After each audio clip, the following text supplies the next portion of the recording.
महाराष्ट्राच्या तळागाळापर्यंत पोहोचलेलं केसागर पब्लिकेशन आणि या केसागर पब्लिकेशनच्या करिअर अकॅडमीमध्ये मी प्राध्यापक रणजित फरांदे आपणा सर्वांचं सहर्ष स्वागत करतो। विद्यार्थी मित्रांनो, आपण गुलाल वर्दीचा या हेडिंग खाली पोलीस भरतीच्या क्वेश्चन पेपरचं ॲनालिसिस कसं करावं,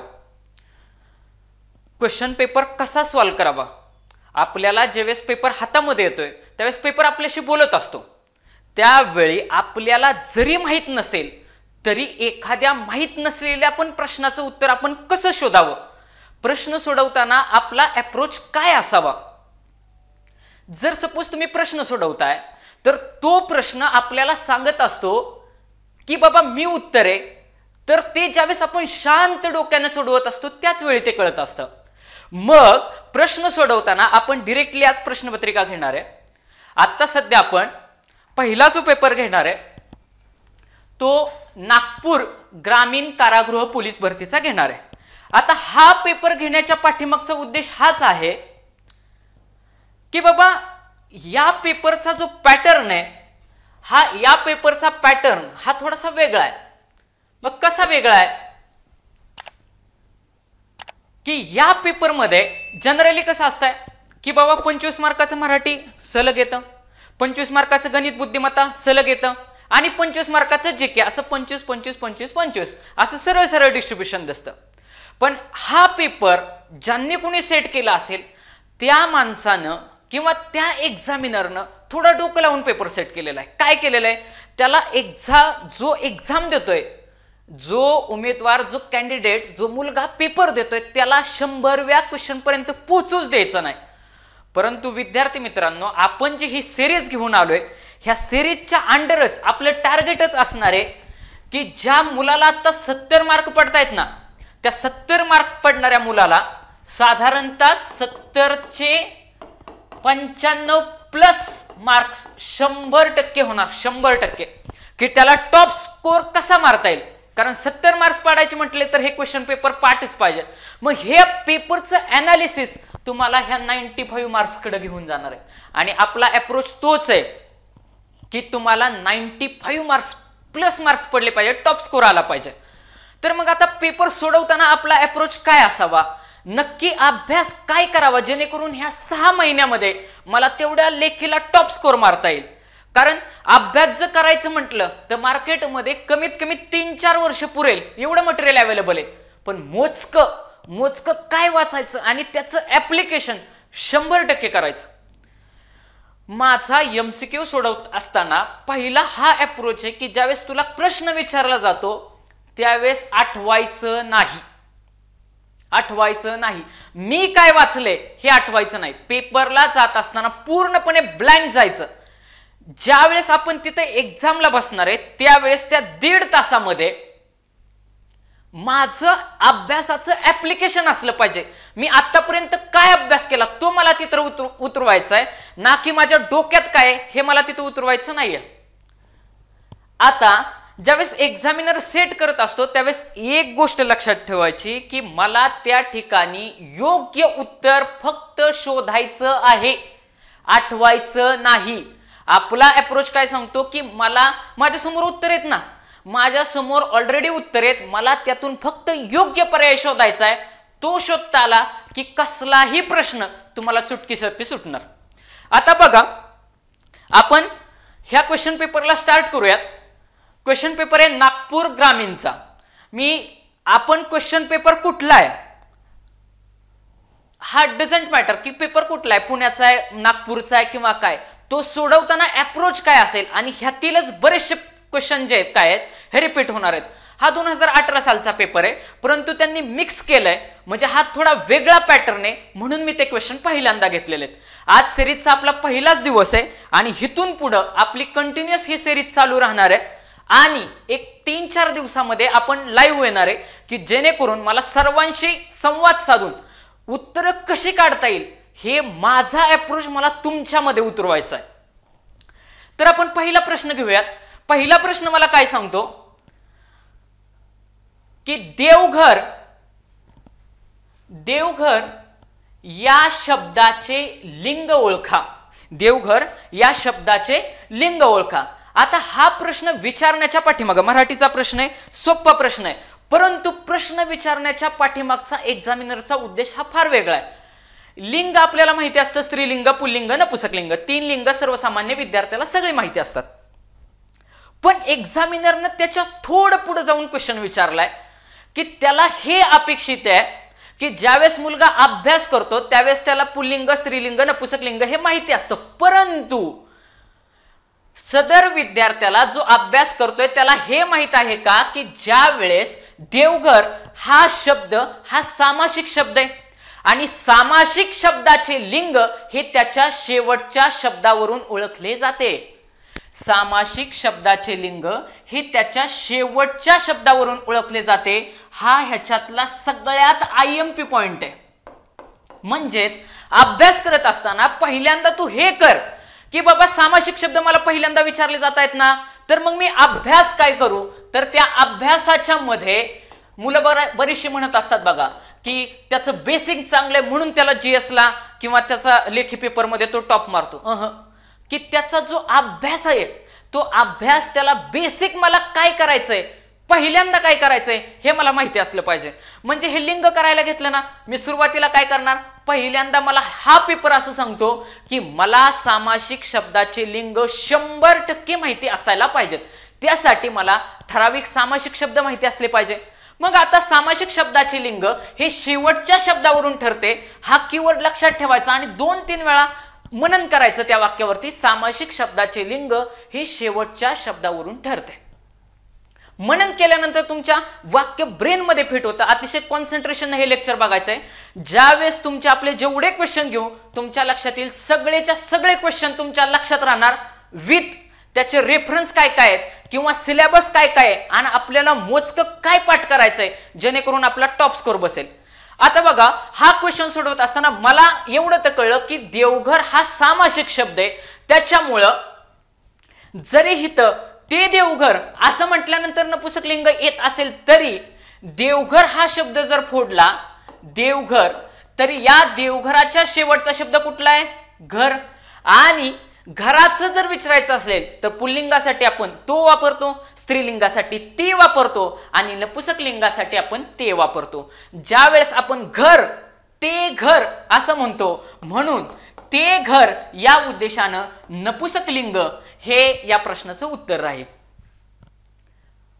विद्यार्थी मित्रांनो, की हा प्रश्न एक्झामिनरनं का बरं विचारला असेल, कारण त्याला माहिती असतं पुढे जाऊन 100% पोरग ह्याच्यामध्ये फसणार आहे. आता कसं फसणार आहे, कारण आपण बघा रस्त्याने चाललो असेल तर रस्त्याने चालत चालत असताना आपल्याला भाऊ बहीण दिसले. बघा कोण दिसले, भाऊ बहीण दिसले. भाऊ बहीण दिसले तर आपण काय म्हणणार, ते पहा ते भाऊ बहीण चालेत. कोण चालेत, ते भाऊ बहीण चालेत. परंतु विद्यार्थी मित्रांनो, भाऊ बहीण हा मुळात सामासिक शब्द आहे. सामासिक शब्द जर भाऊ बहीण असेल तर भाऊ बहीणचं लिंग हे त्या शब्दाच्या शेवटच्या शब्दावरून ठरेल, म्हणजे बहिणीवरून ठरेल. भाऊ बहीण मध्ये बहीण हा शब्द शेवटचा आहे, ती बहीण, म्हणून त्या शब्दाचं लिंग होईल स्त्रीलिंग. ते भाऊ बहीण म्हटलं असतं तर उत्तर आलं असतं नपुसकलिंगी आणि 100% आपण प्रश्न चुकलो असतो. एक्झामिनरला अशाच बारीक पॉइंटला फसवायचं असतं.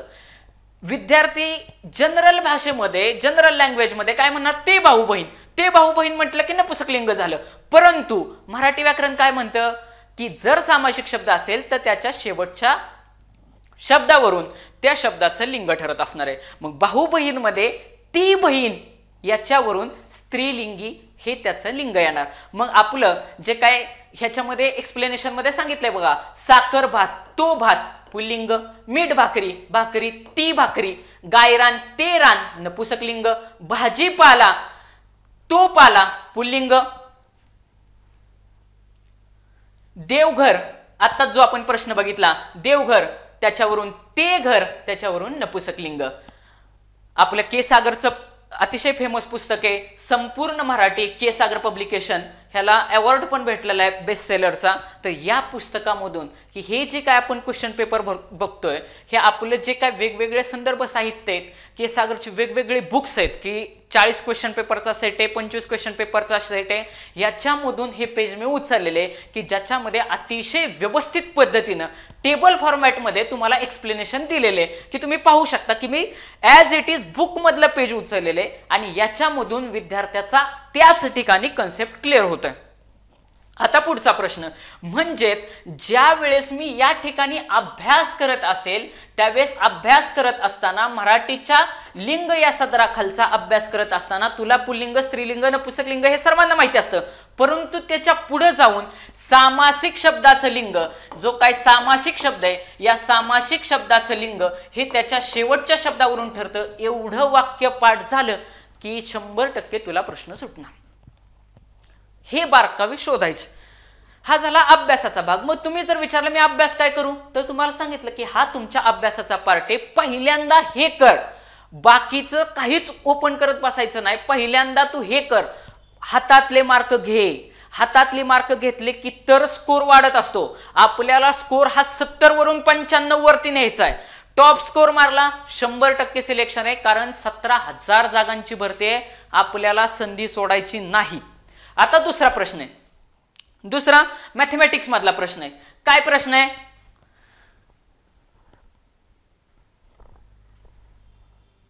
1/2 या व्यवहारी अपूर्णांकाची किंमत किती? 1/2 या व्यवहारी अपूर्णांकाची किंमत किती? गणितातला प्रश्न आहे, अतिशय सोपा प्रश्न आहे, परंतु त्याचं मी काही सेकंदातच तुम्हाला उत्तर सांगणार.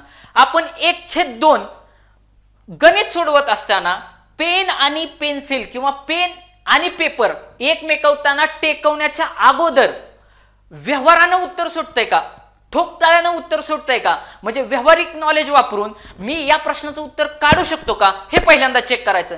1/2 म्हटलं की मला बघितल्या कळलं की त्याला व्यवहारी भाषेमध्ये मी काय म्हणतो? अर्धा. काय म्हणतो मी? अर्धा. अर्धा म्हटलं की 0.5. अर्धा म्हटलं की ती 0.5 आलं उत्तर. म्हणजे पाहूनच मला कळलं की ह्याचं उत्तर 0.5 आहे. आता मॅथमॅटिकल पद्धतीनं सोडवायचंय, तरी पण काय अवघड नाही. काय की कशाचं विचारलंय? 1/2 या व्यवहारी अपूर्णांकाची किंमत किती? काय करायचं? इथं 1/2 लिहून घ्यायचं. बरोबर. ह्या 1/2 ला परत 1/2 असं लिहून घ्यायचं आणि ह्या 1च्या वरती एक शून्य द्यायचा. मी त्याच्यावरती एक शून्य दिला. आता किती झाले? 10.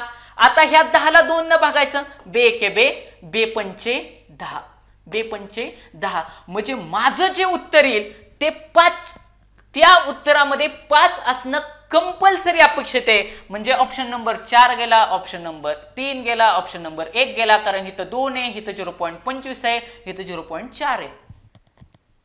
लक्षात येतंय का? काय केलं मी? फक्त ह्याच्यावरती एक शून्य दिला आणि ह्याने भागलं. साधारणतः उत्तरामध्ये माझ्या 5 हा आकडा यायला पाहिजे हे मला कळलं. मग आता हा जो शून्य दिलाय हाच असतो 0.5. आलं उत्तर. लक्षात येते का? कारण हा शून्य तू एक्स्ट्रा दिला ना, हा 0 तू एक्स्ट्रा दिलाय, त्याच्यामुळे तो 0 मी लिहिला आणि पॉइंट दिला, विषय संपला. आता उद्या पुढे जाऊन जर तुला प्रश्न विचारला की बाबा 1/4 या व्यवहारी अपूर्णांकाची किंमत किती, ती पण तुला काढता आली पाहिजे. काय केलं मी? 1/4 आहे तसं लिहिला, त्याच्यानंतर 1 वरती एक शून्य दिला. शून्य दिल्यानंतर आता 4 न भागणार. 4 एके 4, 4 दुने 8. बघा 4 एके 4, 10 ला भागायचंय. 4 न 10 ला भागायचंय. 4 एके 4, 4 दुने 8. 8 वजा केले, 10 न 8 केले, किती राहिले? 2. वरून घेतला एक शून्य. 4 पंचे 20, 4 पंचे 20. म्हणजे माझं उत्तर काहीतरी 25 असलं पाहिजे. तुम्ही पर्याय बघा बरं. हिथं 0.2 दिलंय, हिथं 0.25 दिलंय, हिथं 0.5 दिलंय आणि हिथं 0.4 दिलंय. म्हणजे एक्झामिनरनं डिरेक्टली हिथं 0.25 असं दिलंय ना, डिरेक्टली हिथं 0.25 दिलंय ना. मला पूर्ण गुणाकार भागाकार करायची गरज आहे का? मी नसतं 1/4 बरोबर 10/4 असं जरी केलं असतं. 4 एके 4, 4 दुने 8, हिथं आले 25, हे 25 आले. असं जर मला कळलं तरी मला कळत होतं की हे 2 ऑप्शन तर जागेवरती गेले, कारण माझं 2 हे तरी यायला पाहिजे. कळलं? म्हणजेच 0.4 या प्रश्नाचं उत्तर येईल 0.25. उद्या पुढे जाऊन तुम्हाला अजून थोडा सेम तसाच प्रश्न विचारला की 3/4 या व्यवहारी अपूर्णांकाची किंमत किती? काय करणार? परत हे 3/4 आहे तसे लिहिणार. ह्याच्यावरती एक शून्य देणार, ह्या 3 वरती एक पुढे शून्य देणार, शून्य दिल्यानंतर हे झाले 30. आता 30 ला 4 न भागायचं, 30 ला 4 न भागितलं की 7 चोक 28, 7 चोक 28. पाठांतराचा भाग हे पाडेपाठ असले पाहिजे. 30 पर्यंत पाढे पाठच करायचे. आपल्याला टॉप स्कोर काढायचा आहे, फार अवघड नाही, रोजची रोज रिमाइंडर करायचं. आता बघा 7 चोक 28, खाली 7 चोक 28 म्हणजे 30 मधून जर 28 गेले तर खाली किती उरले 2. म्हणजे माझं जे उत्तर येणार हे 0.7च्या पुढे काहीतरी असणार. इथं ऑप्शन दिलाय का, ऑप्शन इलिमिनेट करत करत जायचं. म्हणजे उद्या जर मला 3/4 जर विचारलं तर मला 100% माहिती पाहिजे 0.7च्या रिलेटेड काहीतरी व्हॅल्यू आहे. मग 30 वजा 28 केले, राहिले 2, वरून घेतला एक 0, ह्या 4 न परत ह्या 20 ला भागलं, 4 पंचे 20 म्हणजेच 0.75. 3/4चं उत्तर राहील 0.75. सगळ्या फिगर घेतल्या आपण. अर्धा म्हणजे 0.5, 1/4 पाव म्हणजे 0.25 आणि 3/4 पाऊन म्हणजे 0.75. अशा तिन्हीच्या तिन्ही व्हॅल्यू घेतलेल्या आहेत.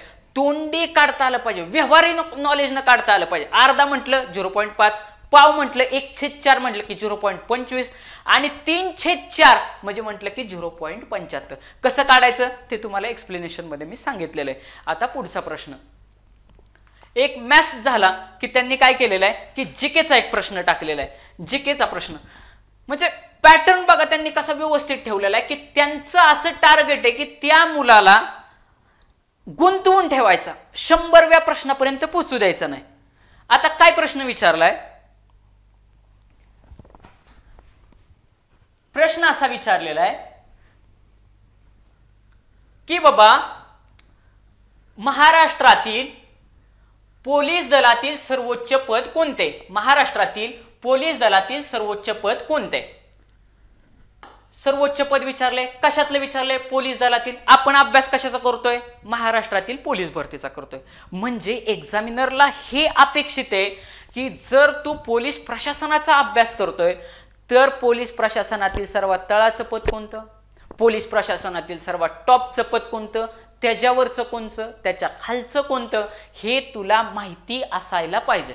पण असं समजा की आता माझ्यासारखा विद्यार्थी आहे किंवा माझ्यासारखा सर आहे, त्याला ह्याच्याबद्दल काहीच माहिती नाही, तर मी उत्तर कसं काढेन. बघा हा प्रश्न तुम्हाला आपल्या ही जी काही सिरीज आहे ह्या सिरीजचा गाभा ह्या प्रश्नामध्ये मी सांगणार आहे. नीट काळजीपूर्वक ऐका की सगळे अख्खी सिरीज अख्ख्या कोणत्याही एक्झामची सायकोलॉजी ह्या क्वेश्चन वरती डिपेंड आहे. आता बघा कसं काय विचारलाय प्रश्न, परत एकदा वाचू. महाराष्ट्र पोलीस दलातील सर्वोच्च पद कोणते. तर ज्यावेळेस असा प्रश्न विचारला जाईल, असं समजा की मला या प्रश्नाचं उत्तर माहिती नाही, तर मी कसं काढणार. तर मी सुरुवातीला हा प्रश्न क्वेश्चन मार्क पर्यंत व्यवस्थित वाचणार. हा माझा पहिला टार्गेट आहे. कोणताही प्रश्न विचारला तरी जोपर्यंत क्वेश्चन मार्क दिसत नाही तोपर्यंत क्वेश्चन बारकाव्यानं वाचायचाच. स्टेप नंबर 2, क्वेश्चन पूर्ण वाचून झाल्यानंतर चारीच्या चारी ऑप्शन बारकाव्याने वाचायचेच. आता नीट ऐका, स्टेप नंबर 2 मध्ये आपण चारीच्या चारी ऑप्शन बघू की बाबा ऑप्शन मधून काय क्ल्यू भेटतोय का मला. काय म्हटलंय पहिलं, पोलीस महानिरीक्षक, पोलीस उपमहानिरीक्षक. या मला लगेचच हितच कळलं की हा पोलीस महानिरीक्षक म्हणताय, हित पोलीस उपमहानिरीक्षक म्हणताय. आपल्याला साधं माहितीये की उप हे पद खालचं असतं, सरपंच उपसरपंच, उपसरपंच हे खालचं पद आहे. पोलीस निरीक्षक आणि PSI ला म्हणतात पोलीस उपनिरीक्षक, म्हणजे उप हे पद खालचे. म्हणजे 100% उपमहानिरीक्षक हे पद येणार नाही. ऑप्शन गेला. म्हणजे आता उत्तर येण्याची प्रोबॅबिलिटी माझी 75% झाली. एक ऑप्शन तर मी बघूनच इलिमिनेट केला, मला माहिती पण नाही अजून उत्तर काय. आता पुढे बघा, पुढे वाचलं मी पोलीस आयुक्त आणि पोलीस महासंचालक. आता मी थांबलो, मला उत्तर माहिती नाही, मी उत्तर कसं काढतोय बघा. पोलीस आयुक्त, पोलीस महासंचालक. परत मी ऑप्शन नीट बघितलं की हित महा म्हणतंय, हित पण तो एक्झामिनर महा म्हणतोय. म्हणजे 100% त्या एक्झामिनरला ह्या दोनच ऑप्शन मध्ये आन्सर ठेवायचं आहे. परत एकदा बघा, हिथं पोलीस महानिरीक्षक म्हणतंय, हिथं पोलीस महासंचालक म्हणतंय, म्हणजे त्या एक्झामिनरला ऑप्शन नंबर 1 आणि ऑप्शन नंबर 4 या दोन मध्येच उत्तर ठेवायचंय, म्हणजे ऑप्शन नंबर 3 माझं उत्तर येणार नाही. आता सगळ्यात महत्वाचा विषय की आता माझे पॉइंट किती वरती आले, 50% वरती प्रोबॅबिलिटी आली, म्हणजे माझे उत्तर येण्याचे चान्सेस 50-50% आले. आता मी उत्तर कसं काढणार बघा, एक आपली थ्रू आउट सिरीज होईपर्यंत तुम्ही कोणताही पेपर काढून बघा, लॉजिक हेच लागतं, कारण हे सायकोलॉजिकली काढलेले, कारण कोणताही पेपर सेट होत असताना सायकोलॉजिकली काढलेले. तुम्ही स्क्रीनशॉट घेऊन ठेवू शकता की बाबा लॉजिकचा विचार चाललाय, ज्या ठिकाणी अभ्यास येतो त्या ठिकाणी 100% अभ्यास वापरायचा, पण ज्या ठिकाणी अभ्यास संपेल पण उत्तर मला 100% काढायचंय त्या ठिकाणीच लॉजिक वापरायचा. नीट ऐका, ज्या वेळेस तुमचं अभ्यासानं उत्तर निघत नाही पण मला उत्तर तर 100% करेक्टच काढायचंय, त्यावेळेस परफेक्ट लॉजिक कसं वापरायचं त्याचं हे एक गणित आहे. कसं की ज्या वेळेस ऑप्शन नंबर 1 आणि ऑप्शन नंबर 2 याच्यामध्ये जर मी कन्फ्यूज झालो की 1 बरोबर आहे का 2 बरोबर आहे, तर त्यावेळेस मी नेहमी 2 लाच बरोबर घेऊन जाणार. ज्यावेळेस मी ऑप्शन नंबर 1 आणि ऑप्शन नंबर 3 याच्यामध्ये जर कन्फ्यूज झालो तर मी नेहमी ऑप्शन नंबर 3 लाच बरोबर करणार, 1 ला करणार नाही. आणि ज्यावेळी मी ऑप्शन नंबर 1 आणि ऑप्शन नंबर 4 यामध्ये जर कन्फ्युजन झालं तर मी ऑप्शन नंबर 4 लाच बरोबर करणार, 1 ला करणार नाही. त्याचं कारण असं, एक वाक्य पेपर सोडत असताना एकदम ब्रेन मध्ये फिट करायचं की जोपर्यंत मला 100% एखाद्या प्रश्नाचं उत्तर माहिती नाही तोपर्यंत ऑप्शन नंबर 1 ला मी कसंच मार्क करणार नाही.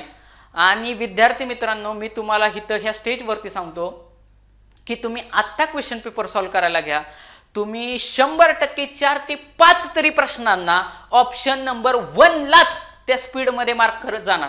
बघा तुम्ही, कारण त्या एक्झामिनरनं ऑप्शन नंबर 1च तसा फ्रेम केलेला असतो की त्याला असं वाटलं पाहिजे की पटकन ऑप्शन नंबर 1 लाच उत्तर आहे.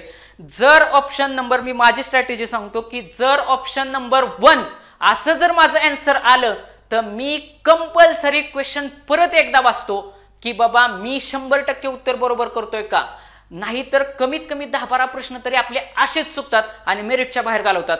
आपण मेरिटच्या बाहेर जायचं नाही, आपल्याला मेरिटमध्ये यायचंय, बारकावा धरायचा कॉन्सन्ट्रेशन.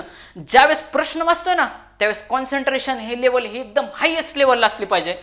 बघा लॉजिक काय, ज्यावेळेस ऑप्शन नंबर 1 की 2 बरोबर असं जर कन्फ्युजन झालं तर 2 ला बरोबर न्यायचं. ऑप्शन नंबर 1 आणि 3 ह्याच्यामध्ये कन्फ्युजन झालं तर 3 ला बरोबर न्यायचं. ऑप्शन नंबर 1 आणि 4 याच्यामध्ये कन्फ्युजन झालं तर ऑप्शन नंबर 4 ला करेक्ट न्यायचं. आणि 2 किंवा 3 ह्याच्यामध्ये जर कन्फ्युजन झालं तर ऑप्शन नंबर 3 ला बरोबर न्यायचं. त्याचं कारण असं, मी मॅक्सिमम जर यदा कदाचित एखाद्या प्रश्नाचं उत्तर मला कसंच येत नसेल, म्हणजे लॉजिक पण लागलं नाही, माझा अभ्यास पण तिथपर्यंत पोहोचला नाही, मला कसंच उत्तर येत नाही, तर सरळ सरळ मी ऑप्शन नंबर 3 आणतो आणि बाजूला होतो. सरळ सरळ माझं आतापर्यंत लॉजिक आहे आणि तुम्ही ते वापरून बघा. मॅक्सिमम प्रश्नांची उत्तर ही ऑप्शन नंबर 3 ला सेट केलेली असतात, लॉजिकली सेट केलेली असतात. ती लॉजिकली जिथं अभ्यासानं उत्तर निघतंय तिथं अभ्यासानंच उत्तर काढायचं. हे कुठं चाललंय, जिथं अभ्यास संपेल तिथं. म्हणजे मी काय सांगितलं, ऑप्शन नंबर 2 आणि ऑप्शन नंबर 3 याच्यामध्ये जर कन्फ्युजन झालं तर मी नेक्स्ट ऑप्शनला घेऊन जाईल, कारण एक्झामिनर काय करेल, पहिल्यांदा चुकीचा पर्याय ठेवेल आणि मग नेक्स्ट ह्याला आन्सर ठेवेल. म्हणजेच ऑप्शन नंबर 3 हा मी मॅक्सिमम प्रेफरन्स देणार. म्हणजेच पेपर सॉल्व्ह करत असताना नीट ऐका, मला कसाच प्रश्न आला नाही तर मी ऑप्शन नंबर 3 मार्क करणार, परंतु माझा मॅक्सिमम प्रेफरन्स, नीट ऐका, माझा मॅक्सिमम प्रेफरन्स हा ऑप्शन नंबर 2 किंवा ऑप्शन नंबर 3 लाच राहणार. एक तर मी 2 तरी मार्क करणार किंवा 3 तरी मार्क करणार. म्हणजे असं समजा एखाद्या प्रश्नामध्ये ऑप्शन नंबर 3 ह्याला जर मी इलिमिनेट केला आणि आता कशाला बरोबर टिक करायचं तर मी ऑप्शन नंबर 2 ला घेऊन जाणार. पुन्हा लक्षात येतोय का? म्हणजे ऑप्शन नंबर 2 आणि ऑप्शन नंबर 3 हे तुमच्या पासिंगचे की पॉइंट आहेत, परंतु तुम्हाला मी एक वाक्य परत सतत डोक्यात ठेवायचं पेपर सोडवत असताना. ऑप्शन नंबर 1 जर उत्तर आलं ना तर 100% क्वेश्चन परतच वाचायचा, तुमचा वेळ जात नसतो. जाणारा मार्क वाचणार असतो. एक ऑप्शनला टिक केलं ना, तू थोडा वेळ घे, परत एकदा क्वेश्चन शांततेनं बघ काय म्हणतंय, बरोबर टिक केले का. 100% माहिती असल्याशिवाय, 100% खात्री असल्याशिवाय ऑप्शन नंबर 1 ला टिक करायचं नाही. हे आपल्या अख्ख्या सिरीजचा गाभा आहे, गाभा. आता तुम्हाला कळेल हिथून पुढं सगळे पेपर घेत असताना मी माझं लॉजिक थ्रूआउट सेम ठेवणार. आपली उत्तरं मॅक्सिमम बरोबर येणार, मॅक्सिमम बरोबर येणार. एखाद्या ठिकाणी जरी लॉजिक चुकलं तरी चुकू द्यायचं. एक प्रश्न हातातून गेला म्हणजे मेरिट हातातून गेलं नाही. आपण 95 मार्काचं टार्गेट ठेवलंय, 5 मार्क इकडे तिकडे धरलेत का नाही. 100 पैकी 100चं टार्गेट ठेवून आपण स्वतःला बर्डन खाली ठेवले का नाही. 95 मार्क्स म्हणजे टॉप लेवलचा स्कोर झाला. 5 मार्क जाईनात का. पण ह्या 5 मार्कांमध्ये तुम्ही डोलड्रम ठेवू शकता. ऑप्शन नंबर 2 किंवा ऑप्शन नंबर 3 ला मला मॅक्सिमम न्यायचं आहे. मग आता बघा, ह्याच प्रश्नामध्ये मला जर काहीच येत नसतं ना, मी सरळ सरळ माझा हे लॉजिक वापरलं असतं. हे काय लॉजिक आहे, हे लॉजिक आहे. त्यामुळे लक्षात ठेवायचं, लॉजिक लॉजिक असतं. आपला लॉजिक वरती पहिल्यांदा अभ्यासावरती पकड असले पाहिजे. अभ्यासावरती प्लस लॉजिक आणि जनरल अवेअरनेस म्हणजे कॉमन सेन्स हे वापरलं ना, 100% पोरग पास होतं. पेपर हे आउट ऑफ मार्क देण्यासाठी 95 मार्क तुम्ही 100% घेऊ शकता. बघा तुम्ही आता मला सांगा, मी इथं कन्फ्युजन झालो ऑप्शन नंबर 1 की बाबा ऑप्शन नंबर 4. पण मला एवढं तर कळलं, हितं महा म्हणताय, हितं महा म्हणताय म्हणजे 100% उत्तर मला हितच ठेवायचं आहे. आयुक्त तर माझा गेला, उप तर गेलं. मग बघा, एक थोडं कॉमन सेन्स अजून पुढे जाऊन मी विचार केला की बाबा एखादी गोष्ट निरीक्षक म्हणजे निरीक्षण करणारा आणि संचालक म्हणजे चालवणारा. आपली बघा गावाकडे डायरेक्टर बॉडी असते, तर त्या डायरेक्टर बॉडीला कधी तुम्ही वाचलंय का मराठीत काय म्हणतात, संचालक मंडळ म्हणतात. बघा संचालक लिहिलेलं असतं की बाबा दूध डेअरीचे संचालक, कारखान्याचे संचालक. म्हणजे संचालक हे पद मोठे, निरीक्षण करणाऱ्यापेक्षा ह्या लॉजिकनं पण हा प्रश्न सुटला असता. परंतु माझा ठोकताळा पुढे जाऊन अजून काय सांगतो, 1 आणि 4 मध्ये कन्फ्युजन झाला, तू सरळ सरळ ऑप्शन नंबर 4 ला घेऊन जा. पोलीस महासंचालक हे महाराष्ट्र पोलीस दलातील सर्वोच्च पद असणार आहे. असं या प्रश्नाचं एक्सप्लेनेशन झालं. मग आता आपल्या पुस्तकामध्ये की हा चार्ट तुम्हाला दिलेला आहे, या चार्टमध्ये तुम्हाला कळेल की महाराष्ट्रातलं सर्वात तळातलं पद कुठलं आहे, पोलीस शिपाई. कोणतं पद आहे, पोलीस शिपाई. पोलीस शिपाई हे सगळ्यात तळातलं पद आहे. आणि सर्वात टॉप लेवलचं पद जे काय आहे ते पोलीस महासंचालक आहे. कोणतं आहे, पोलीस महासंचालक. म्हणजे पोलीस शिपाई आणि पोलीस महासंचालक हे सर्वात तळातलं आणि सर्वात मोठं. त्यांच्या वरचं जर विचारलं, यदा कदाचित पुढे एक्झामिनरनं जाऊन हार्ड क्वेश्चन केला तर पोलीस नाईक हे पोलीस शिपायापेक्षा मोठे आहे. आणि पोलीस महासंचालकापेक्षा अप्पर पोलीस महासंचालक, महासंचालक शब्द तरी येणारच, पण अप्पर पोलीस एवढं लक्षात ठेवायचं, अप्पर पोलीस महासंचालक हे 2 नंबरचं पद आहे. हे सर्वात टॉप लेवलचं पद आहे, फर्स्ट लेवलचं. आणि हे सगळ्यात तळातलं पद आहे पोलीस शिपाई, की ज्याचा आपण अभ्यास करतोय. म्हणजे या आपल्या पुस्तकामध्ये आपण जर बघितलं की पुस्तकाचं नाव जर बघितलं तर संपूर्ण पोलीस कॉन्स्टेबल भरती के सागर पब्लिकेशनचं, त्याच्या अंडर के सागर पब्लिकेशनच्या या आवृत्तीमधून हा आपण चार्ट घेतलेला आहे. एकदम व्यवस्थितरित्या सुटसुटीत पद्धतीनं आपण आपल्या बुकमध्ये टाकलेलं आहे की 3 प्रश्न बघितले आपण, 3 प्रश्नांमध्ये लॉजिक कसं चाललं. आता तुम्ही जर बघितलं की साध्या ऑप्शनने विचार करा की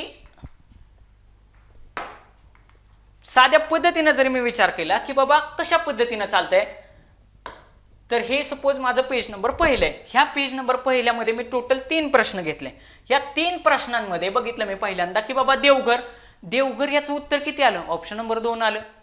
1/2 या अपूर्णांकाची किंमत, ऑप्शन नंबर 2 उत्तर आलं.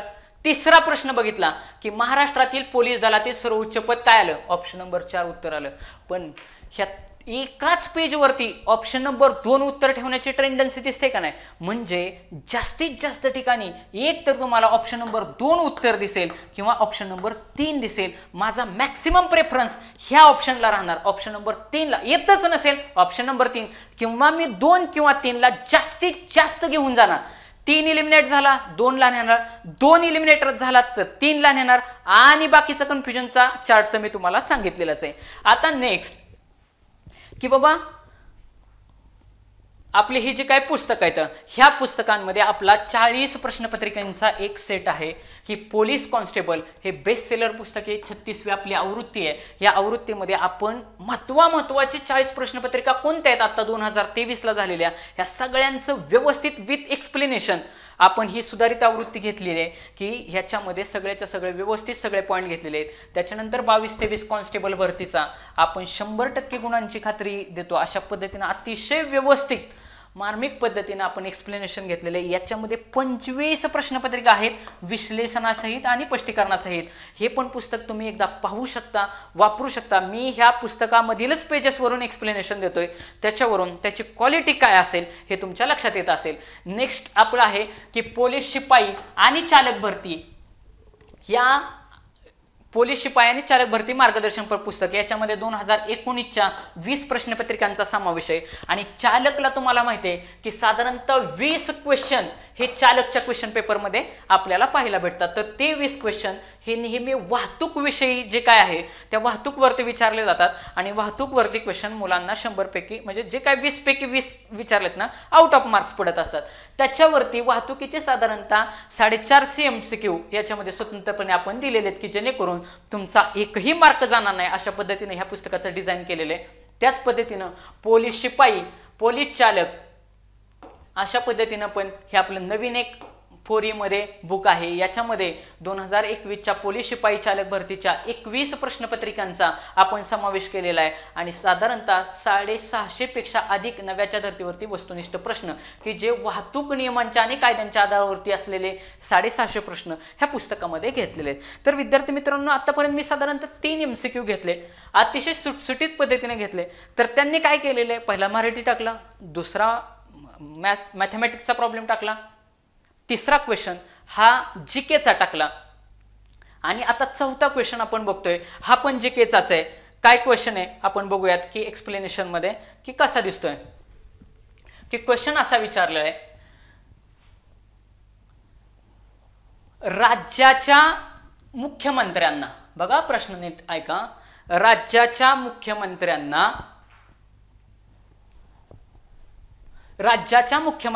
शपथ, कोणाला शपथ विचारली इथं, मुख्यमंत्र्यांना शपथ विचारली टिंब यांच्याकडून दिली जाईल. राज्यशास्त्रावरचा हा क्वेश्चन आहे, पॉलिटीवरचा क्वेश्चन आहे.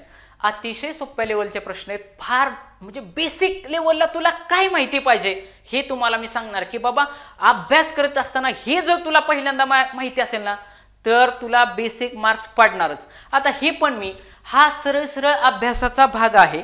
अभ्यासाचा जरी भाग असला तरी प्रश्न डील करताना मी कसं जातोय तुम्ही बघा की मी एकही प्रश्न विदाऊट ऑप्शन सोडवणार नाही, मी ऑप्शन वरूनच उत्तराला जाणार. आता बघा, राज्याच्या मुख्यमंत्र्यांना शपथ टिंब यांच्याकडून दिली जाते. प्रश्न मी बारकाव्याने वाचला. आता वाचल्यानंतर माझ्या असं लक्षात आलं की शपथ कोण देतं असं मला विचारले. पहिला आता ऑप्शन आपलं परत तेच फॉर्म्युला, काय ऑप्शन बारकाव्याने वाचायचे. मुख्य न्यायाधीश, राज्यपाल, मुख्य सचिव आणि मुख्य आयुक्त. आता मी थोडा वेळ थांबलो की बाबा शपथ कोण देत असेल, कन्फ्युजन माझं झालं.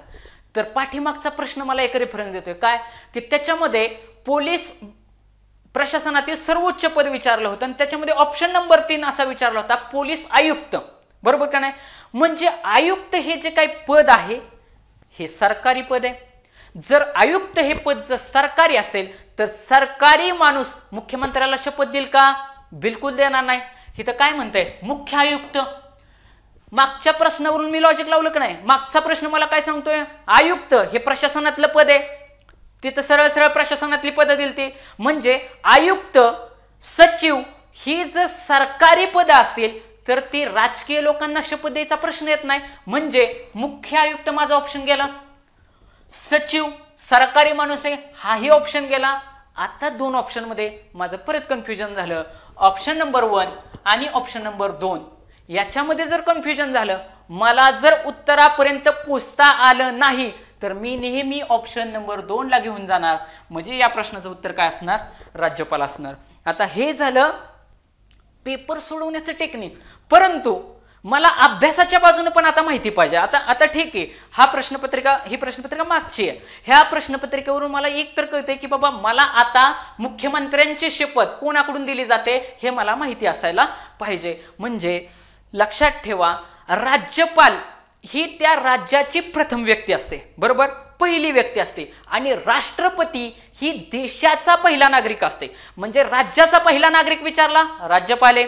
सर्वोच्च पदे महामहिम असं म्हणतो आपण, त्यांच्यासाठी वर्डिंग असतं महामहिम. राष्ट्रपतीला पण महामहिम म्हणतात. देशाचा पहिला नागरिक राष्ट्रपती, राज्याचा पहिला नागरिक राज्यपाल. म्हणजे वरची देशात राष्ट्रपती आहे, खाली राज्यात राज्यपाल आहे. त्याच्या नावातच दिले ना राज्यपाल, म्हणजे तो राज्यात असणार आहे. आता बघा, लक्षात ठेवायचं की हा डिफरन्स लक्षात ठेवायचा. जर आता तुम्हाला जर हा प्रश्न विचारतायत की जर मुख्यमंत्र्यांना शपथ कोणी दिली, आता आपल्याला कळलं की मुख्यमंत्र्यांना शपथ हे राज्यपाल देत आहेत. तर हा टेबल आपल्या पुस्तकामध्ये दिलाय आणि ह्याच्यामध्ये आपण सरळ सरळ म्हटलेलं आहे की जर मुख्यमंत्र्यांना विचारत असेल की मुख्यमंत्र्यांना राज्यपाल शपथ देतात आणि तो राजीनामा कोणाकडे देतो, तर जी व्यक्ती शक्यतो, नीट आहे का, शक्यतो काही पदांबाबतीत अपवाद आहे, पण शक्यतो जी व्यक्ती शपथ देत असते ना त्यांच्याकडेच मॅक्सिमम टाइम राजीनामा दिला जातो. परत एकदा ऐका, जी व्यक्ती शपथ देत असते ना त्यांच्याकडेच मॅक्सिमम टाइम, 100% नाही, जी अपवादात्मक पद आहेत तेवढी फक्त लक्षात ठेवायचं, जेणेकरून बाकी सगळीकडे हेच लॉजिक लागतं की जो माणूस शपथ देणार आहे राजीनामा शक्यतो त्याच व्यक्तीकडे दिला जातो. म्हणजे जर मुख्यमंत्री शपथ देत असेल तर मुख्यमंत्र्याचा राजीनामा हा राज्यपालच घेणार आहे. झाल्या 2 फॅक्ट पार्ट झाल्या. शपथ राज्यपाल देणार, राजीनामा राज्यपालाकडेच दिला जाणार. पण आता पुढे प्रश्न आहे बघा, सेम जसा मुख्यमंत्र्यावरती आता जर प्रश्न विचारला तर असं समजा थोड्या वेळासाठी जर तुम्हाला पेपर सेटर केलं तर आता तुम्ही मुख्यमंत्र्यावरती प्रश्न विचारणार का? नाही. कारण तुम्हाला माहिती आहे राज्य म्हटलं की राज्यात कोण आहे? 1 नंबरला राज्यपाल आहे. त्याच्यानंतर राज्यात कोण आहे? मुख्यमंत्री आहे. पण केंद्रात जर विचार केला तर केंद्राचा जर विचार केला तर केंद्रात कोण आहे? राष्ट्रपती. आणि त्याच्या खाली कोण आहे? पंतप्रधान किंवा प्रधानमंत्री, किंवा ह्याला प्रधानमंत्री असं पण म्हणू शकता. जसं ह्याच्यामध्ये मुख्यमंत्री असं वर्डिंग आहे तसं इथं प्रधानमंत्री असं पण तुम्ही म्हणू शकता. प्रधानमंत्री किंवा त्यालाच पंतप्रधान असं पण म्हणतात. आता बघा, नीट बघायचं, 1-2-4 कन्सेप्ट पटकन क्लिअर करतो पुढे चालतो. की जर मुख्यमंत्र्यांना राज्यपाल शपथ देतोय तर पंतप्रधानांना शपथ देण्याचं काम कोण करेल?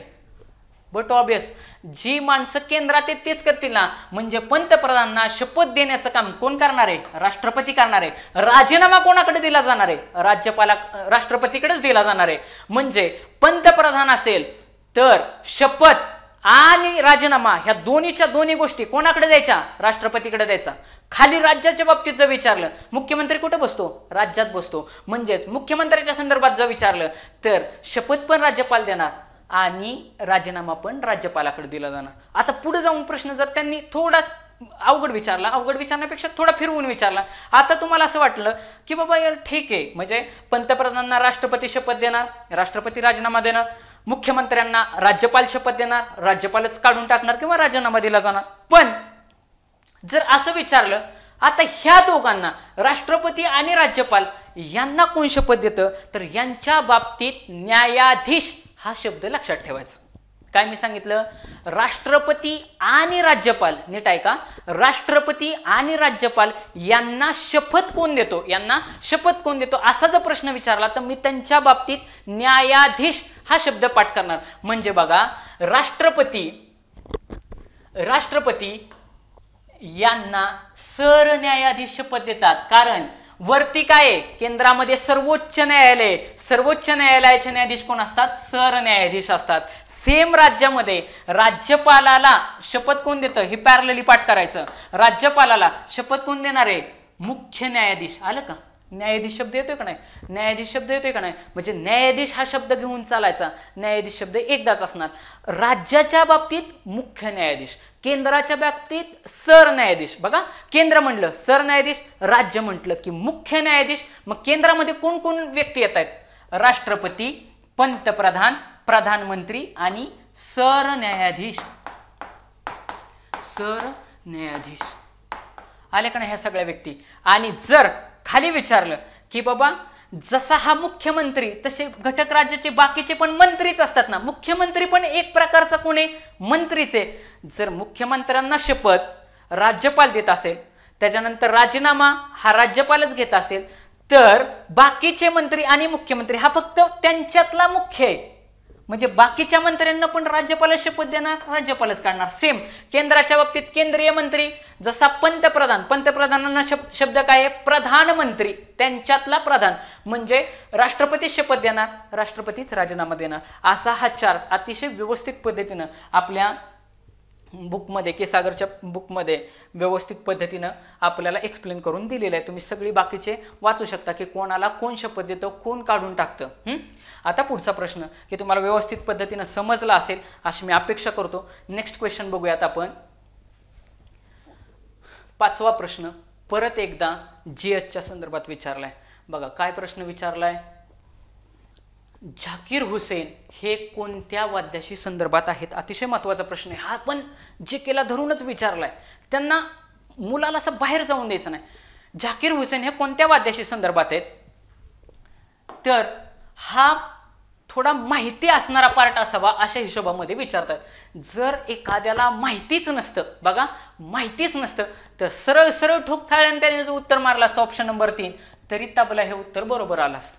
लक्षात घ्या काय मी सांगितलं की काहीच माहिती नाही। आता लॉजिक, झाकीर हुसेन कोणतं वाद्य वाजवतो हे तुम्हाला माहितीच पाहिजे। म्हणजे या प्रश्नावरून मला एक कळतं की बाबा काही ज्या प्रसिद्ध व्यक्ती आहेत त्यांची वाद्य कोणती याच्यावरती प्रश्नपत्रिका तयार करणारे 100% प्रश्न विचारत आहेत। म्हणजे मला फेमस व्यक्ती माहितीच असायला पाहिजे। हा झाला माझा अभ्यासाचा भाग। मग पहिल्यांदा आता मी अभ्यास करत असताना या प्रश्नावरून मी ॲनालिसिस काय केलं की मला ठराविक मोजक्या व्यक्ती पाठच असायला पाहिजे। जर आलं नसतं तर तुम्हाला मी सांगितलं, तुम्ही म्हणताल सर तुमची इथं गोळी बसली, ठीक आहे ना, उत्तर बरोबर आलं ना। यदा कदाचित माझ्या सेम लॉजिक दुसऱ्या पण प्रश्नाला लागू शकतं ना। मग या प्रश्नातून मी असं बघितलं की माझा अभ्यास काय, माझा बेसिक अभ्यास काय, तर ज्या काय वाद्याशी संदर्भात वेगवेगळ्या फेमस व्यक्ती आहेत त्या मला पाठच असायला हव्यात। एक 3-4 वेळा नावं बघितली की ती 100% लक्षात राहतात। तर बघा या आपल्या पुस्तकामध्ये ती सर्व नावं दिलेली आहेत की बाबा जी वाद्यांच्या संदर्भात आहेत। इथं बघा लिहिलेले शहनाई, शहनाईतला फेमस माणूस कोण? शहनाई वाजवतात बिस्मिल्ला खान, माहिती पाहिजे बऱ्यापैकी, हे फेमस पर्सनॅलिटीत लगेच लक्षात राहतात। शहनाई कोण? बिस्मिल्ला खान। वॉयलन वादन कोण? की सपोज गजाननराव जोशी। सरोद कोण वाजवतं? तर सरोद म्हटलं की नीट एक ट्रिक आहे का, सरोद म्हटलं की माझी एक ट्रिक आहे लक्षात ठेवायची की शेवट आडनाव हे खा दिसतंय का। सरोद म्हटलं की माझं आडनाव खा येण्याचे जास्तीत जास्त चान्सेस आहे, ही माझी काय लक्षात ठेवण्याची ट्रिक आहे। सरोद म्हटलं की मी खा आडनाव लक्षात ठेवणार। परंतु विनामध्ये पण एक सादिक अली खा एवढं नाव विनाच्या संदर्भात आहे एवढं मी लक्षात ठेवणार। बाकी सगळे खा आले की मी सरळ सरळ सरोदला मारणार। ही झाली ट्रिक, ही व्यवस्थित अभ्यास झाला की विना म्हणलं की सादिक अली खा मी एवढंच फक्त लक्षात ठेवणार। सादिक अली खा हा विना वाजवतो, बाकीचे सगळे खा सरोद वाजवतात। शहनाई बघितला पण बिस्मिल्ला खान। तबला तर आत्ताच बघितलं की झाकीर हुसेन वाजवतात।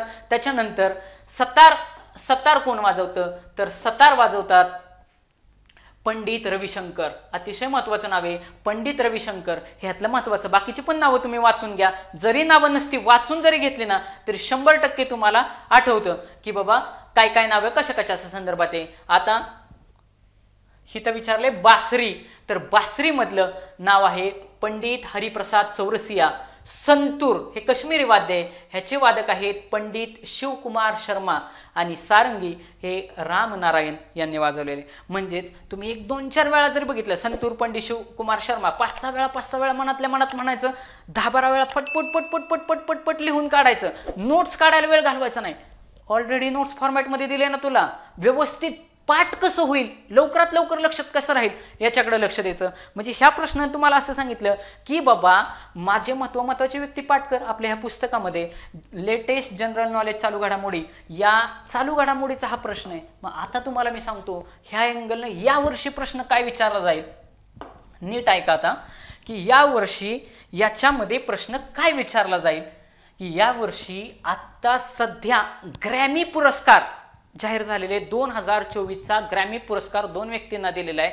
एक म्हणजे आत्ताचा जो हा प्रश्न आहे झाकीर हुसेन तबला या क्षेत्राशी संदर्भात आहेत, म्हणजे त्यांना या वर्षीचा ग्रॅमी 2024चा पुरस्कार दिलेला आहे. प्रश्न 2 व्यक्तींना ग्रॅमी पुरस्कार दिलेला आहे. चालू घडामोडीतला प्रश्न आहे, लगेच चालू घडामोडी ही तर लिंक करायची की ग्रॅमी पुरस्कार 2 व्यक्तीला दिले, झाकीर हुसेन आणि शंकर महादेवन. मग शंकर महादेवन हे गायन या क्षेत्राशी म्हणजे संगीत या क्षेत्राशी संदर्भात आहे. मग आता बघा ट्रिक काय आहे की ग्रॅमी पुरस्कार, कुठला पुरस्कार? ग्रॅमी पुरस्कार. ग्रॅमी पुरस्कार. मग ग्रॅमी पुरस्कार, आता ग्रॅमी मध्ये गाणं असं येते का नाही, गाणं, गाण्यावरून ग्रॅमी असं लक्षात ठेवायचं. अपभ्रंश आपल्याला लक्षात राहण्याची मदत. गाणं ही काय त्याची ट्रिक झाली, गाणं काय झाली, ट्रिक झाली. या गाण्यावरून ग्रॅमी. आणि मग तू जो काय मग उद्या जर तुम्हाला फिरवून प्रश्न विचारला ग्रॅमी पुरस्कार खालीलपैकी कोणत्या क्षेत्राशी संबंधित आहे, झाला प्रश्न तयार. खेळ, क्रिकेट, हॉकी, संगीत झाले प्रश्न, किंवा राजकारण, खेळ, सांस्कृतिक, संगीत झाले. काही ऑप्शन तयार करू शकतो. लक्षात ठेवायचं गाणं हे संगीताच्या रिलेटेड आहे, गाणं हे संगीत क्षेत्राशी रिलेटेड आहे. ग्रॅमी वरून गाणं लक्षात ठेवायचं, संगीत. माझं उत्तर आलं. मग हे आता 2 व्यक्तींना पुरस्कार भेटलेला आहे. कोणत्या 2 व्यक्तींना भेटलेला आहे? एक म्हणजे झाकीर हुसेन. उद्या तुम्हाला याच्यावरती प्रश्न विचारण्याचे चान्सेस खूप जास्त आहेत. झाकीर हुसेन आणि दुसरी व्यक्ती विचारलेली आहे शंकर महादेवन. शंकर महादेवन. आणि लक्षात ठेवा शंकर महादेवन ही महाराष्ट्राच्या रिलेटेड व्यक्ती, ही पण व्यक्ती महाराष्ट्राच्या रिलेटेड व्यक्ती आहे, लक्षात ठेवा. त्याच्यामुळे उद्या ह्यांचं वास्तव्य मुंबईमध्ये, त्याच्यामुळे आपल्या प्रश्नपत्रिकेमध्ये चालू घडामोडींना धरून मी आता 3 प्रश्न सांगितले की बाबा झाकीर हुसेन कोणत्या क्षेत्राशी संबंधात आहे, तबला. शंकर महादेवन कोणत्या क्षेत्राशी संदर्भात आहे, संगीत. ग्रॅमी पुरस्कार कोणत्या क्षेत्रात दिला जातो, संगीत. झाले प्रश्न. किंवा चौथा प्रश्न, ग्रॅमी पुरस्कार 2024 या वर्षी खालीलपैकी कोणाला दिलेला आहे, झाकीर हुसेन आणि शंकर महादेवन. म्हणजे या प्रश्नाचं ॲनालिसिस करत असताना मी त्याला आता रिसेंट करंटची जोड दिली, याला म्हणतात परफेक्ट अभ्यास. आता पुढे बघा की पुढचा प्रश्न आहे 6व्या नंबरचा प्रश्न राहिला की 6व्या नंबरच्या प्रश्नामध्ये आपल्याला एक मॅथमॅटिक्सचा प्रॉब्लेम विचारलेला आहे. ह्या सगळ्याचे तुम्ही तुमच्या पद्धतीनं स्क्रीनशॉट मी जसं जसं पुढे सांगत असतो तसं तसं काढून घ्या. आता 6व्या नंबरचा माझा प्रश्न काय आहे, सरळ 2-3 प्रश्न चिक्कीचे विचारले की लगेच मॅथ्सचा प्रश्न टाकला.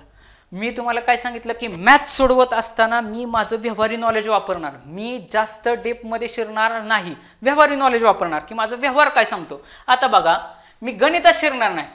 0.25, 2.5 आणि 1.2 या प्रश्नांची मला उत्तरं काढायचे.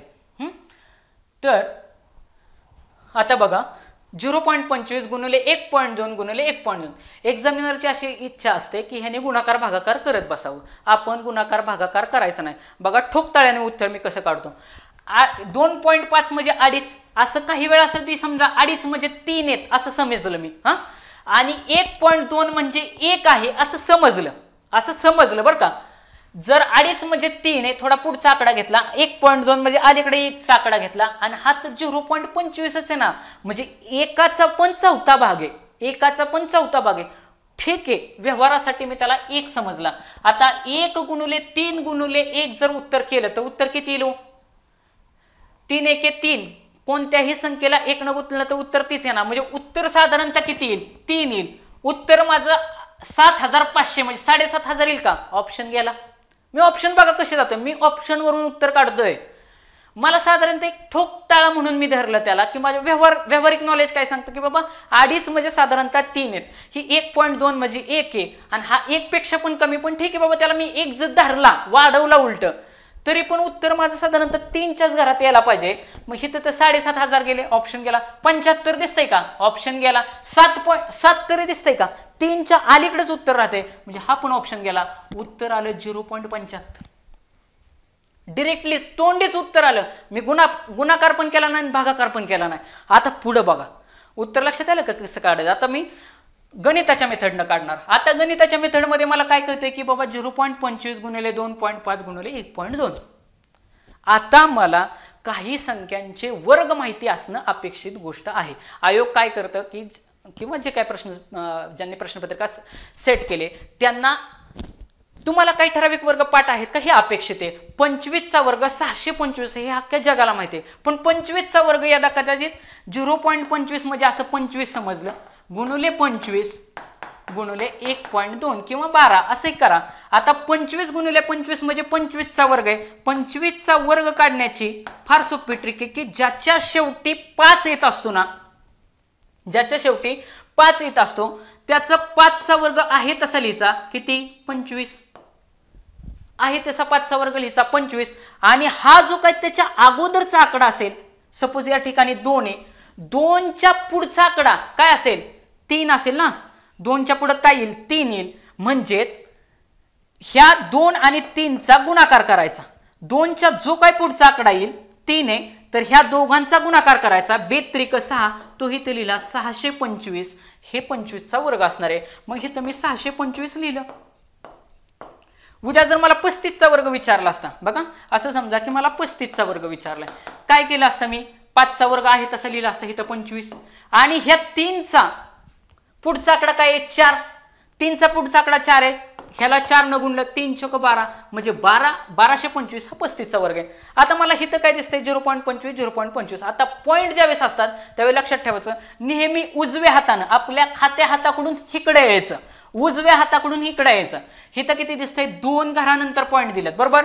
1 आणि 2 ह्या 2 घरानंतर इथं पॉईंट दिलाय. इथं काय केलंय? 1 घरानंतर पॉईंट दिलाय. म्हणजे हा गुणाकार करत असताना टोटल 3 घरानंतर पॉईंट द्यायचा. 1 उजवीकडून इकडे यायचं, 2 3 घरं झाली की इथं पॉईंट द्यायचा. पॉईंट दिला आणि इथं त्याच्या पुढे 0 लिहायचा. म्हणजे 0.625 हे इथपर्यंत उत्तर आलं गुणुले 1.2. मग आता मला सांगा की 1.2 म्हणजे साधारणतः 1च्या घरात आहे ना. म्हणजे ह्या 0.25ला 1 न गुणलं तर उत्तर किती येईल? 0.25. आणि वरच्या 0.2 न गुणलं तर अजून त्याच्या पुढे काहीतरी संख्या जाईल. पण बाबा 7च्या घरात जाईल का? जाणार नाही. 7,500 उत्तर होईल का? होणार नाही. 75 उत्तर होईल का? होणार नाही. सगळं सोडवत बसायचं नाही, स्मार्टली पुढे चालायचं की मला स्मार्टली उत्तर कसं काढता येईल. म्हणजेच या प्रश्नांमधून तुम्हाला कळलं असेल की बाबा स्मार्टली मॅथमॅटिक्स पण आपण कसं सोडवू शकतो. आता नेक्स्ट क्वेश्चन चालू घडामोडीचा त्यावेळेचा क्वेश्चन आहे. बघा मी लॉजिकल अप्रोचने कसा क्वेश्चन सोडवतोय. क्वेश्चन असा विचारलेला आहे की महाराष्ट्र समृद्धी महामार्ग आहे. महाराष्ट्र समृद्धी महामार्ग कोणत्या 2 शहरादरम्यान आहे? महाराष्ट्र समृद्धी महामार्ग खालीलपैकी कोणत्या 2, मी प्रश्नचिन्हापर्यंत क्वेश्चन वाचला. असं समजायचं काही वेळेसाठी मला या प्रश्नाचं उत्तर कसंच माहिती नाही, पण मी उत्तर बघा कसं काढतोय. चालू घडामोडीचा प्रश्न आहे, पण तरी माझा अप्रोच बघाय कसं सोडवण्याचा. मला विचारलं महाराष्ट्र समृद्धी महामार्ग म्हणजे मला महामार्ग सांगायचा आहे. तो कोणत्या 2 शहरांमध्ये, म्हणजे मला कोणती तरी 2 शहरं निवडायचे. तर खाली मी ऑप्शन वाचले, पुणे, मुंबई, औरंगाबाद, लातूर, सोलापूर, कोल्हापूर, मुंबई, नागपूर. मला येत नाही. तर मग मी आता काय विचार करणार? प्रॅक्टिकली विचार कसा करणार? आता परत प्रश्नाकडे गेलो. प्रश्न परत शांत डोक्याने बारकाईने वाचला. काय? महाराष्ट्र समृद्धी महामार्ग. काय? महाराष्ट्र समृद्धी महामार्ग. मग मला सांगा त्याचं वर्डिंग, एखादी गव्हर्नमेंट जर स्कीम आणत असेल तर शक्यतो त्या स्कीममध्ये त्याचं नाव दडलेलं असतं की त्या नावामध्येच त्याची व्याप्ती दडलेली असते. ह्याच्या नावावरून मला कळतंय की महाराष्ट्र समृद्धी. महाराष्ट्र समृद्धी म्हणजे संपूर्ण महाराष्ट्राची समृद्धी झाली पाहिजे. फक्त पश्चिम महाराष्ट्राची समृद्धी म्हटले का? नाही. मराठवाडीची समृद्धी म्हटले का? नाही. विदर्भाची समृद्धी म्हटले का? नाही. मला संपूर्ण महाराष्ट्राची समृद्धी म्हटले. जर संपूर्ण महाराष्ट्राची समृद्धी म्हटले तर मला एवढं तर लॉजिक मला एवढं कळलं की महाराष्ट्राची राजधानी जोडणं अत्यंतिक गरजेची गोष्ट आहे.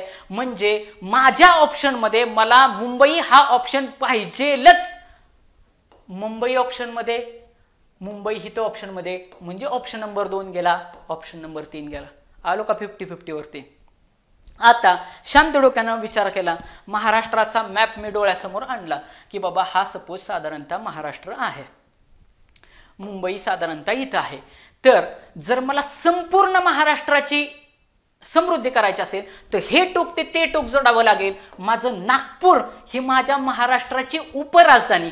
पेपर कुठल्या जिल्ह्याचा आहे? नागपूर जिल्ह्याचा आहे. बघा, दोन दोन लॉजिक लागतायत, परफेक्ट लॉजिक लागतायत. म्हणजे राजधानीचं ठिकाण आणि उपराजधानीचं ठिकाण जर मी जोडलं, हे वेगवेगळ्या रस्त्यांनी जर मी कनेक्ट केलं, तर 100% संपूर्ण महाराष्ट्राची समृद्धी होऊ शकते. म्हणजेच माझ्या प्रश्नाचं उत्तर राहील मुंबई आणि नागपूर. म्हणजे लॉजिकली मी त्या प्रश्नाला कसा डील केला. या ठिकाणी मी 1 की 4, 2 की 4 असं लॉजिक वापरला. मी पहिल्यांदा परफेक्ट लॉजिक काय लागते ह्याचा पहिल्यांदा विचार केला, मग बाकीच्या गोष्टी वापरल्या. मग आता अभ्यासाचा पार्ट आला की बाबा मुंबई, आता अभ्यासाचं सगळं पाठ करून ठेवायचं. मुंबई नागपूर या महामार्गाला नाव कोणाचं दिलंय? तर हिंदू हृदय सम्राट बाळासाहेब ठाकरे, स्वर्गीय बाळासाहेब ठाकरे यांचं या महाराष्ट्र समृद्धी महामार्गाला नाव दिलेलं आहे. आता पुढे जाऊन प्रश्न विचारले शकतात, त्याची लांबी किती? 701 किलोमीटर. पाठ करून ठेवायची. पण एक्झामिनर हे तर पुढे जाऊन थोडं भारी फसवतो. त्याला माहिती आहे पोरांनी पाठ केलेलं असतं 701, पण ते काय करतात, हा इथला जो 0 आहे का, हा हळूच इकडे लिहितात आणि 710 असा आकडा करतात. किती करतात? 710. आपल्याला गडबडीत कळतच नाही. आपण 710 तिथं पेपरमध्ये लिहिलेलं असतं. आपण सतत 24 तास एकच वाचलेला, 701 किलोमीटर, 701 किलोमीटर, 710 कडे बघतच नाही. तुझ्या जी डोक्यात आहे ना तेच तू तिथं वाचत असतो. ते वाचायचं नाही, हिथं काय लिहिले ते वाचायचंय. बरोबर एक्झामिनर त्या 701चं 710 करतो आणि तुम्ही चुकता. बारकाईनं बघायचंय. हा 0 हा मध्ये आहे. 701 किलोमीटर लांबी आहे. बाकी किती पदरी काय ते मॅटर करत नाही. 10 जिल्ह्यांना जोडतोय आणि 36 तालुक्यांना जोडतोय. लक्षात मी कसं ठेवलंय, राजकीय लोक ही दादा लोक असतात. म्हणजे आपण म्हणतो ना दादा, त्या अमुक दादा तमुक दादा असं म्हणतो ना दादा. मग ही दादा लोकच काय करत असतात, महामार्ग बांधत असतात. आणि मग आपण ज्यावेळेस दा असं म्हणतो त्यावेळेस 10 असं अपभ्रंश होतोय ना. म्हणजे माझ्या लक्षात राहिलं 10 जिल्हे, त्या दादावरून मी लक्षात ठेवलं. दादा म्हणजे 10 जिल्हे आणि 26 तालुके. 26 तालुके हे कसं लक्षात ठेवायचं? महाराष्ट्रामध्ये एकूण 36 जिल्हे आहेत. किती? 36 जिल्हे. 36 जिल्ह्यामधून जर हे 10 जिल्हे वजा केले तर उत्तर येतं 26. तेवढे माझे तालुके आहेत. झाला माझा समृद्धी महामार्गच पाठ झाला. बाकी पाठ करण्याचीच मला आवश्यकता नाही. एवढं डिटेलमध्ये मला शिरायची गरज नाही. आता मी या प्रश्नाला करंटमध्ये कसं, तुम्ही स्क्रीनशॉट काढून घ्या की आता मी या प्रश्नाला करंटमध्ये कसं लिंक करेन. तर मी या प्रश्नाला करंटमध्ये लिंक करत असताना मी असं करेल की तुम्हाला माहिती आहे आता देशातील सर्वात मोठा लांब सागरी सेतू, देशातील सर्वात मोठा सागरी सेतू, त्याचं नाव दिलंय अटल सेतू. काय नाव दिलेलं आहे? अटल सेतू.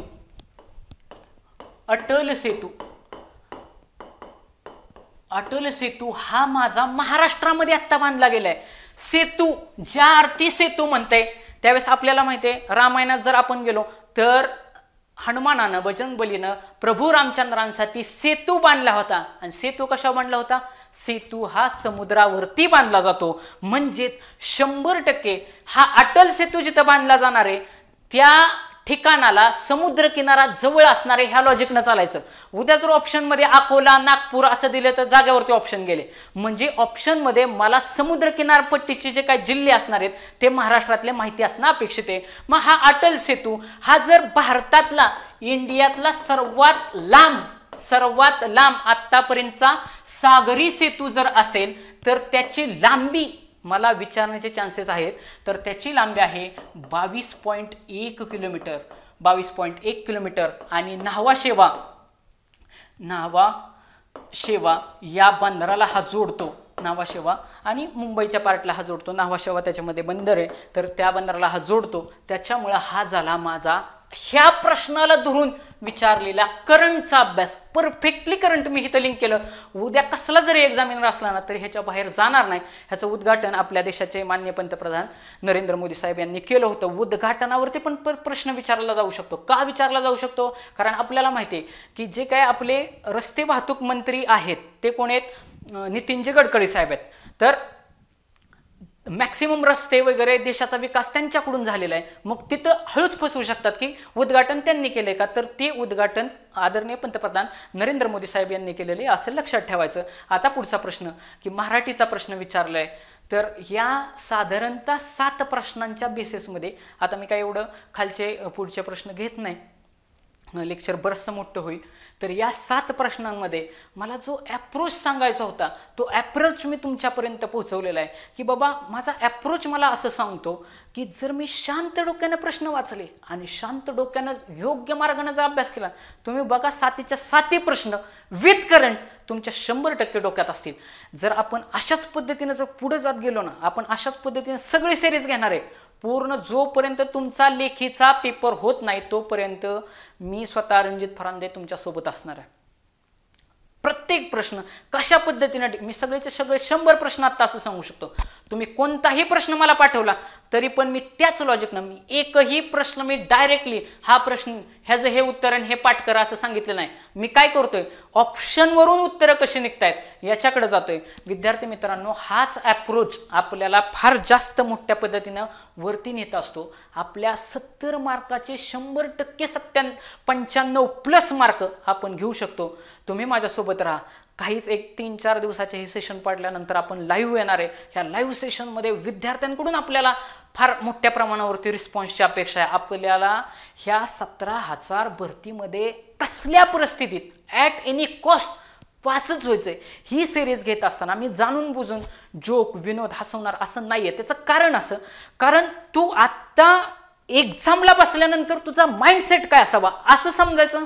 ज्यावेळेस माझं लेक्चर चाललंय ना त्यावेळेस मी पेपरच देतोय. मग पेपर देत असताना तू हसणार आहेस का? बिलकुल नाही. मग पेपर देत असताना तुझ्यामध्ये जे कॉन्सन्ट्रेशन अपेक्षित आहे मला, ते अपेक्षित मला ते व्हिडिओ मी सांगत असताना ते जर सेम तुमच्यामध्ये उतरलं तर 100% तुम्हाला हा ॲप्रोच येणारच. के सागरच्या या करिअर अकॅडमीमध्ये मी तुमचा सर्वांचा मनपूर्वक धन्यवाद व्यक्त करतो आणि या ठिकाणी थांबतो.